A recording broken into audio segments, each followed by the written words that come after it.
Mortal Kombat 1 doesn't seem to have a theme for its guest characters. Mortal Kombat 9 had one guest character, two if you're counting Kratos, and that was just Freddy Krueger, right? So I guess you can't really call that a theme if it's one person, right? Kind of like how in Injustice 1, the only guest character you had was Scorpion, so it's not exactly like a theme if there's only one. Mortal Kombat X is where it started ramping up. All the iconic horror characters, right? We had Jason, we had Predator, we had Alien, Leatherface, and then MK11, we got even crazier with essentially 80s action hero. We had Rambo, well, he came later.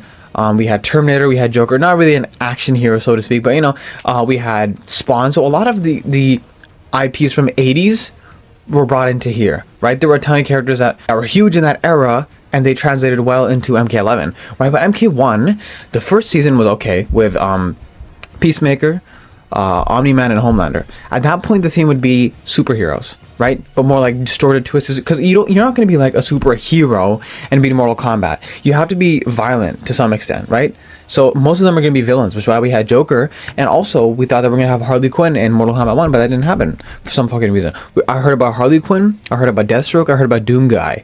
We didn't get any of those guys, right? And we're not going to get any more because they just straight up said we're not going to support Mortal Kombat 1 anymore. That is crazy. But then you got like Combat Pack 2 and Mortal Kombat 1, you got Ghostface, you got Terminator, T-1000, and you got Conan. That is so strange to me. That is such a strange lineup because once again, it doesn't follow a theme. On one side, you have another iconic horror villain in Ghostface. Okay, he should have been an MKX, but I guess it's too late for that now. But once again, I feel like you can have a horror villain in every Mortal Kombat game. It will make sense because once again, MK9 we had Freddy Krueger. He was alone, unless you count Kratos. But and then we have an 80s action hero, Conan, which I think even to its fans, he's super obscure and like he hasn't had an entry like the longest time. I think the last entry Conan had, like movie, was the reboot with Jason Momoa, right? If I'm not mistaken, that was ages ago. That's definitely more than 10 years ago. But this one in the game is the Arnold version of Conan. That was 1980 something.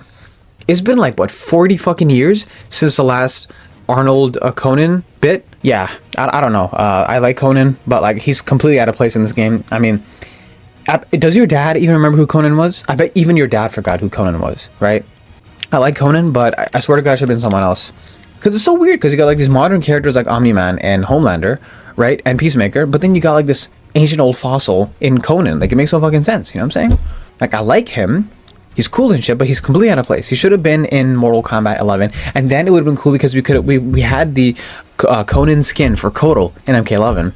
So seeing Conan fighting Conan Kotal would have been super shit. Kotal the Destroyer, essentially, would have been so cool. Honestly, I'd pay to see that. But yeah, it should have been someone else. I don't know what the fuck Conan's doing here.